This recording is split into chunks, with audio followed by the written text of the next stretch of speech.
There's no more guessing when it comes to scheduling for the new teams in their respective conferences for college football in 2024. Because on Tuesday, the Big 12 officially released their schedule as 16 teams will gun it for a shot at Arlington for a spot in the college football playoff. And some schedules were very promising. You should feel very content about where you sit going into next year. Others feel like a bit of a dark horse. Maybe you'll see progress, maybe you won't. And then there are some where you might as well just punt on next year and prepare for 2025. We're not going to have enough time to go through every schedule on this episode, but what we will do is look at some of the marquee teams and what we can expect going into 2024. But if you are new here, welcome on into the channel, people. My name is Cole Thompson. I'm a radio show host based in Houston, and I talk college football daily. I get it. The season's come to a close. Best of luck to Michigan and their future endeavors, but it's the offseason.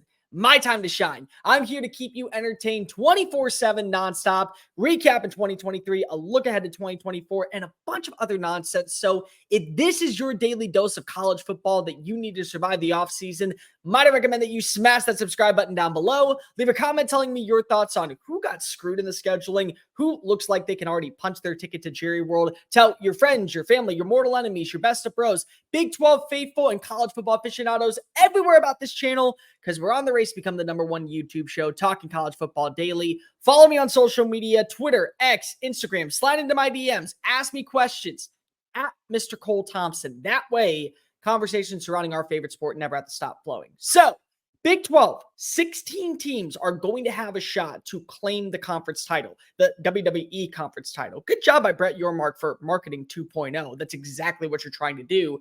And it's a new feel. It's a brand new era because it's no longer the same flagships of old. You already saw a couple teams leave in the past. Well, now you're welcoming back one of those teams in Colorado, but Texas and Oklahoma are saying, yeah, we're going to take the big bucks and head down to the conference where it just means more, nickname the SEC. But on top of that, you're also bringing in 3 other teams along with Colorado, and 2 of them seem like frontrunners to go ahead and already claim a conference title in year 1. Let's look at some of these teams. Utah, we got to start off with them. They by far got the easiest pathway to make it to Arlington. If you are a Utah fan looking at last season and saying, this just wasn't us, this wasn't what we expected, this is not how we are supposed to act, we know we are a better team, this is kind of your do-over. You get the mulligan and you say, well, thank you very much. We'll be looking forward to our spot in the college football playoff. 3 marquee games. First one at Oklahoma State. This is a big test. This will be your first competition in the Big 12. And let's just be clear, it's 2 of the old guns. It's 2 of the favorite coaches of college football, Kyle Whittingham versus Mike Gundy. One of these teams already set the tone in the Big 12. They look to be the flagship of old. The other team's coming on in. You know what you can expect from a Kyle Whittingham roster. Fundamentally sound, defensively perfect, and usually enough offensive consistency. You're getting back Brayton Kuthi at tight end. You brought over Dorian Singer at wide receiver from USC. You also brought back Cam Rising for what's going to be the most epic retirement party of all time. You get Oklahoma State. Then you go home, you play Arizona. That is a testament and maybe an early matchup of what we can expect in Arlington come December. And you close out the year with UCF. That's really it when it comes to your scheduling. Every other game you should be favored in, and every other game you should feel confident in. The UCF one I put on this list because there's the Gus Malzahn special. Anybody who doesn't know the rumors about Gus Malzahn, let me take you back to his time at Auburn. Every year, in the month of October or early November, he would get a win that he wasn't supposed to get. Go back and look at 2017. Is about ready to be fired at Auburn. Wins against Georgia, wins against Alabama, gets a contract extension. I put that game on here. It's on Black Friday. It's going to be a matchup that could eventually allow one of these teams to punch their ticket automatically to Arlington. And then also, it could be a game where Kyle Whittingham feels good, but maybe this is where you see a little bit of a hiccup and your overall status in terms of college football playoff contender takes a little bit of a dip. Speaking of a newcomer, Arizona, we already know what they got coming back. You lose your head coach in Jed Fish. You lose a guy like Jonah Coleman at running back, but you keep T-Mac and you bring back a top 5 quarterback in college football and Noah Fifita. I don't care if I'm alone on this take, ladies and gentlemen. Noah Fifita is going to be a name that everybody in college football knows, respects, and loves by this time next season. They have a mixed schedule, in my opinion, enough to where you feel confident with what's returning and including what you're bringing in via the portal and what could be a couple names from San Jose State or whoever you bring over in the second wave, where 10-2, 11-1, not off the table, but nothing is promised. Here are the key matchups at Kansas State, September 14th. Kansas State, they're the favorites. You can go ahead and phrase it however you want. They are the favorites to win the Big 12 this year. They have a quarterback in Avery Johnson that everyone respects. They have a coach in Chris Klieman who is vastly underrated. They lose that game. That kind of is your welcome to a new conference. You're not going to get by so easily. Then they go play at Utah. Here's the difference between these two. Utah is not going to have a bye week. Arizona going to have a bye week. So you're playing on the road, but you also get 7 days to prepare. Actually, about 13 days to prepare. Texas Tech on October 5th. We're going to get to Texas Tech in a minute. I want to talk about them. And lo and behold, at UCF, we're in Orlando. The bounce house will be booming. And again, Gus Malzahn special. Game he probably shouldn't win. Game he's going to come away walking victorious out of it. So those games matter. I think those are the ones that we have to pay attention to. When you have T-Mac and Fafita and what their dynamic is, I don't really worry that much. Plus, what you're going to be able to bring in, I think in the second wave is going to benefit you. You're a good team on the rise. I still think that you have a shot at making the CFP. Your schedule, very much what you would expect for a welcoming year. Here's what you wouldn't expect for a welcoming year. Colorado. So Colorado team, we always got to talk about on this list. See how long down below I have their marquee games compared to everyone else? It's always like one team goes, why us? Why do we have to be the scapegoat this year in the SEC? You know that's very potent because it's Florida. Florida right now is playing the schedule from hell that not even Satan himself could come up with on a good day. Well, Colorado is basically getting the, hey, yeah, Dion, it's not going to fly here type of mentality. Games at UCF, Kansas State, at Arizona, at Texas Tech, Utah, at Kansas, at Oklahoma State. Here's the scary part of it all. You still could see this team become bowl eligible because they have games against TCU, they have games against Cincinnati and Arizona State, and they should be able to hold their own. But there is no break in between these matchups. Look at the way the season ends. At Texas Tech, then you go and face off against Utah at home. Doesn't really matter. It's Utah. At Kansas, at Oklahoma State. Those are your last 4 games. So if you're Colorado, you're looking to beat Nebraska in week 2. You're looking to own Colorado State. Once again, you're looking to secure a couple of wins here and there. You play Cincinnati right before this stretch. That's where you're going to get your bread and butter.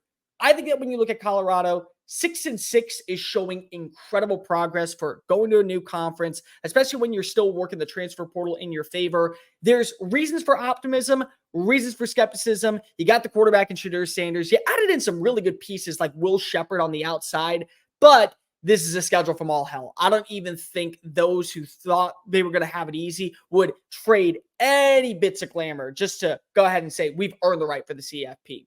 I told you we're going to mention one team, Texas Tech. Boy, oh boy. This is the team that's going to, I think, take over as Gary Patterson, TCU 2.0. For those of you that don't understand that reference, like go back and remember Gary Patterson when he first joined the Big 12.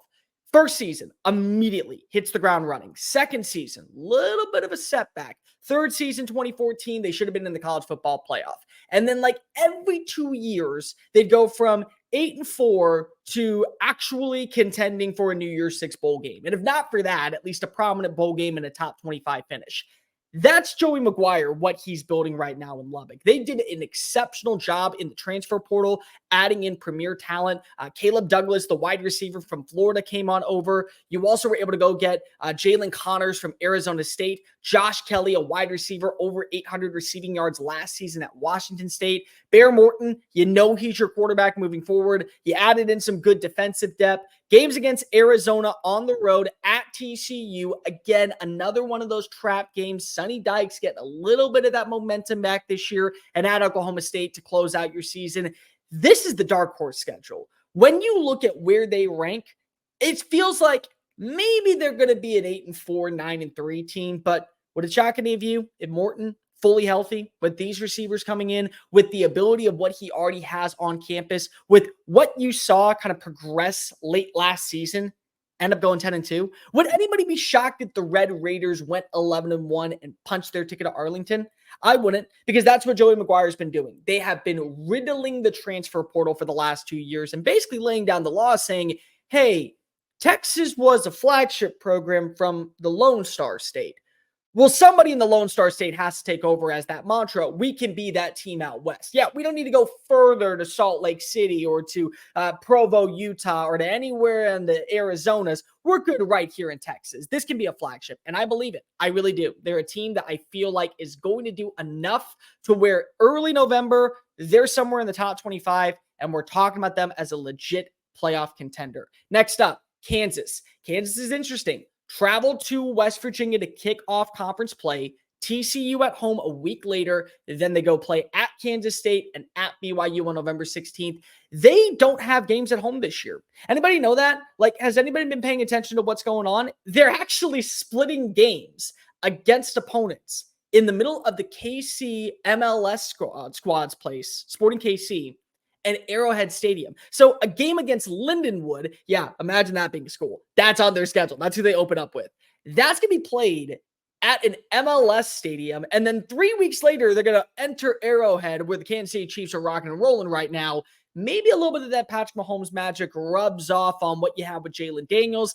Maybe a little bit of that mustache magic rubs off on Lance Leipold. Can you imagine it with a mustache? Honestly, I think he could pull it off. And I think that Kansas can pull off the opportunity to be a team that maybe finds their way going into November, still in the hunt for a college football playoff spot. Certainly in the hunt to make it, I think, to Arlington, especially what you have returning a quarterback and running back in Devin Neal. Last team, Kansas State. The favorites. This is the team that everyone's going to be paying attention to because they are, in my opinion, the closest to being a flagship of the remaining teams. They're that well built. They have the right coach. They have a quarterback. They're recruiting like no one's business. They are a team that actually, I think, in a few years is going to be able to make noise alongside the other contenders in college football. This is one of those years where you kind of sit back and say, well, 9-3, I'll take it. I'm not happy about it, but I will take it. Game at Tulane on September 7th. Anybody wants to go ahead and crap on Tulane, let me remind you, this was the same Green Wave roster with a few minor additions or subtractions, however you want to view it, that took Ole Miss down to the wire. And Ole Miss team that went 11-2 last year. Oh, and they brought over probably the best group of 5 coach in the history of college football, and John Summerall. Yeah, he's going to stick at New Orleans as long as he wants, because if now he can bide his time for the right job. So that's not an easy game. Arizona on September 14th, a week later. That's going to be a trap game for you if you're a Wildcat fan, because you're going to be battling on the road in New Orleans. Then you got to go out to the sweltering heat of Arizona in mid-September. Yeah, just nothing about that sounds good.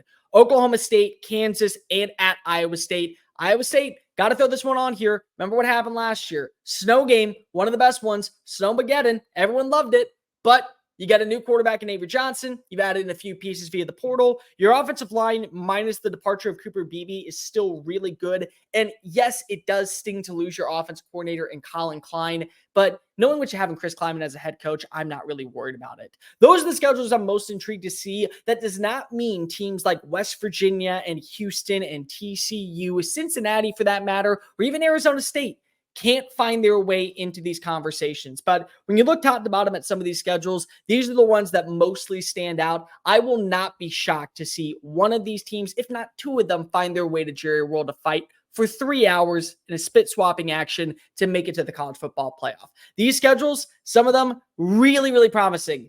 A few of the other ones, Colorado, I wish you the best of luck. That's all I can really say at this point. Hey guys, thank you so much for watching that video. Don't hit the X button yet. Make sure you hit subscribe to keep up with all of our daily content found on Just Saying It and anything else that we post on this channel. Bye.